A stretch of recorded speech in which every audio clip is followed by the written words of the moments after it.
Democrats have to work extra hard to be omnipresent in the political conversation because we don't have an apparatus who's going to do that for us like President Trump did. Welcome to this week's Wacky Moments of Leftist Extremism. How can you tell when a CNN anchor is being deceptive? Well, it's because their lips are moving. On Wednesday, after the arrest of a suspect in connection with an attempted assassination of Supreme Court Justice Brett Kavanaugh at his home, CNN's At This Hour tried to downplay the incident, claiming there were threats from both sides of the political spectrum and suggesting that the man wasn't armed at all. Very little detail at this point, Kate, other than to say this man is he's an adult man from California.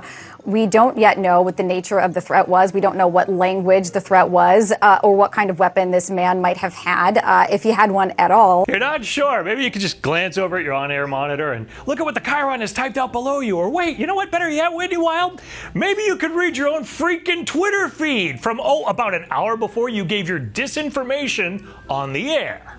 We don't yet know what the nature of the threat was. We don't know what language the threat was or what kind of weapon this man might have had, if he had one at all, because the information at this point is just so thin. Not as thin as the premise that CNN hires actual journalists, but at least Whitney Wild talked about the incident. Nicole Wallace on MSNBC, 2 hours of airtime on Wednesday afternoon. Didn't mention it. Nothing about Kavanaugh. Complete blackout. No need to discuss that issue. It's unfavorable to the left. Instead, she talked about the outrage over some networks not giving live coverage to Pelosi's one-sided third run at attempting to impeach Donald Trump. Expressing some, as he said, outrage there at the idea that the January 6th Select Committee's hearings, which start tomorrow night, won't be aired on all networks, and worried that they may not move the needle at all in this country. Not move the needle in this country. What needle would she be referencing, and why would it need to be moved? Could it be Biden's low poll numbers? Could those be because of Biden's high gas prices, his high inflation? No, it's not that. According to the leftist media, it's because Democrats just haven't been getting their messaging out because no one ever airs their messages, ever. That report from Isaac was really revealing that there are people within the White House who feel like they're not getting their message out. How true? Definitely true. And I put myself in the top percentile of Americans sympathetic to the challenges they have. When I worked in the White House, it was hard to get our message out because the media environment was so chaotic and hyperbolic, and there was this emerging right-wing media machine that was starting to drown out our message. Wait, that is golden. I think they're recognizing that Democrats have to work extra hard to be omnipresent in the political conversation because we don't have an apparatus who's going to do that for us like President Trump did. Donald Trump never had to battle a hostile media apparatus or anything like that, huh? To be fair to fight for, the Democrats don't have a friendly media outlet if you don't count MSNBC, CNN, ABC, CBS, NBC, or PBS, all who aired the Propaganda 1-6 hearing for free this week. Yes, the event featuring nothing but Nancy Pelosi's handpicked stars was a produced for TV special event, more scripted than reality TV. So tonight's presentation will be a made-for-TV event. But how do lawmakers know how to produce a primetime TV program?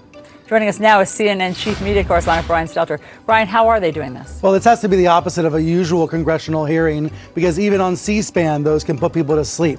You think about the typical congressional hearing where lawmakers are up there giving their own speeches, just wanting to have their own voices heard, not actually trying to get information to the public. This has to be the opposite. And one of the ways this will be judged is whether it is the opposite of a usual congressional hearing. But we know that they are doing several things differently. As Ryan mentioned, using video clips, bringing in evidence on video, and also enlisting James Goldson, a former head of ABC News, to help advise the hearing members on how to produce this and make this an effective show, so to speak. It is highly unusual for all of the major networks to agree to carry a congressional hearing in prime time. Of course, this will be live on CNN and on MSNBC, but also on NBC, ABC, CBS. Well, no wonder Democrats can't get their message out then. They only have nearly total complete media dominance, but if you don't comply and become the state TV and add the required stage propaganda and make this an effective show, well, then you're not fit to be called news by Brian Stelter. The news networks will be covering it. And the entertainment channels that promote Trump's agenda will not. Wow. CNN arrogance and the network's willingness to promote and air free advertisements for the Democratic Party, brought to you by Liberty Mutual. Give them a call and let them know exactly what they're supporting with their ad dollars. As the liberal media gave free airtime to the Democrat publicity stunt, MSNBC's live coverage used failed former Democratic Senator Claire McCaskill to give her clairvoyant take on the mind of Mitch McConnell, whom she says she was sure was watching.